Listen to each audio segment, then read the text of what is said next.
Welcome to the very first episode of Beyond the Beach. I'm Farah. And I'm Robert. And honestly, this is something we've been talking about for quite a while now. Yeah, probably longer than we should have. Definitely longer.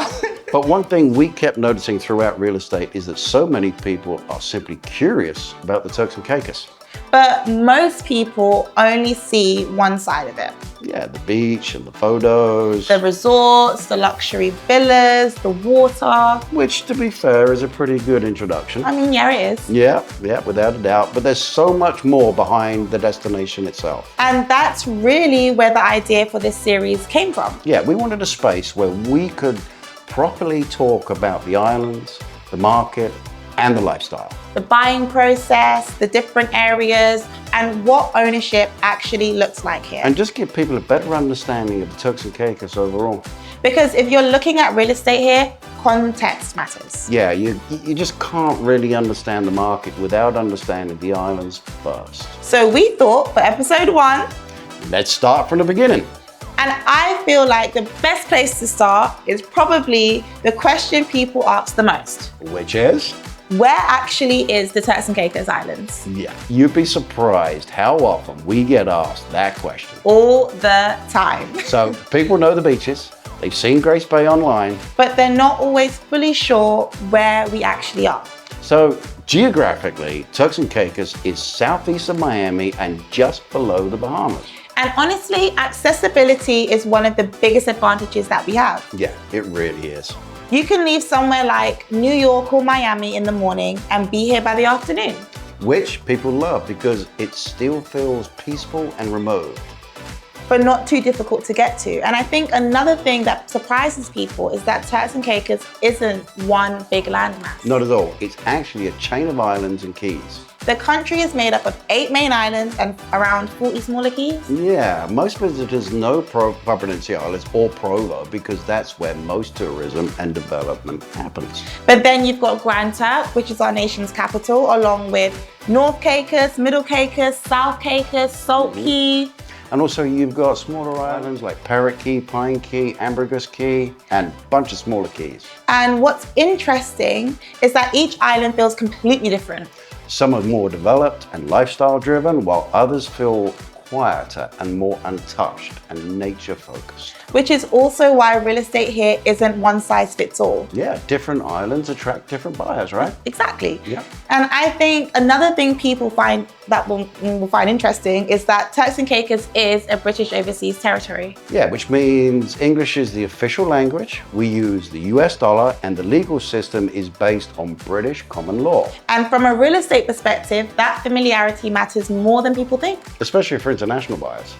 People want to understand the environment they're purchasing in. They want stability, transparency, and they want to feel comfortable navigating the process. Absolutely. And the Turks and Caicos has built a strong reputation over many years just based on that fact alone. But at the same time, it still feels relaxed here.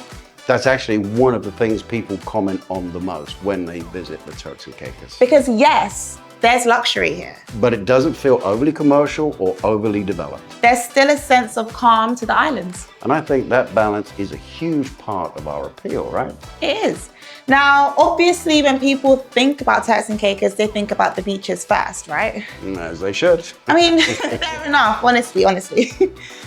Grace Bay has consistently been ranked among the top beaches in the world. And once people see the water in person, it clicks immediately. The color almost does not even look real. No, it doesn't.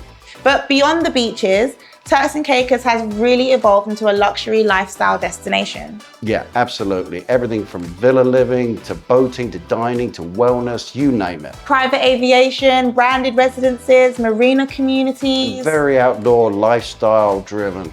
And I think what's interesting is despite how internationally known the islands have become, it still feels relatively low density. Which people value more than ever. Yeah, especially after the last few years. People are just prioritizing lifestyle differently. Yeah, definitely. More privacy, more space, more balance. Yeah, and Turks and Caicos naturally fits into that very interesting conversation.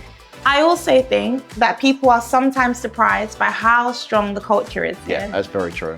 Because online, People mostly see the luxury side of Turks and Caicos, right? Yeah, but there's a real sense of local identity behind our destination. From the food, to the music, to the fishing and the boating culture. And even just the pace of life here feels so different. It does. And despite how international the islands have become, there's still a strong sense of community. Which becomes really important once people start thinking beyond vacationing here. Because eventually the conversation changes from where should we stay? To, could we actually see ourselves purchasing here? Absolutely. And for a lot of people, that shift happens way quicker than they expect. Very quickly. And this is really where everything starts tying back to real estate. Because the market here isn't successful by accident. Absolutely not. It's driven by accessibility, lifestyle, safety, climate. The natural beauty, the stability, the international appeal. And one of the key things is scarcity. Especially beachfront. Absolutely. There's only so much prime beachfront land available, and that naturally creates demand.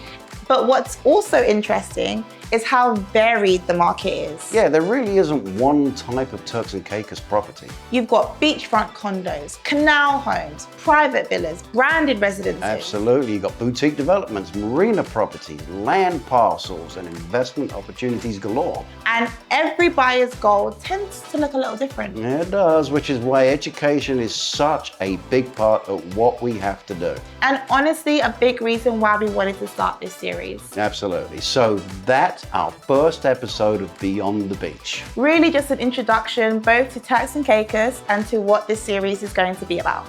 And over the next few episodes, we'll start diving much deeper into the market itself.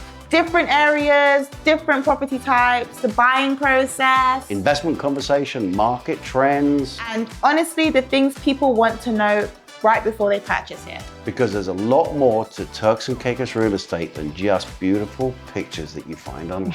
There is. And hopefully this gives people a better understanding of what makes the island so special in the first place. So thanks for watching. And we'll see you next time on Beyond the Beach.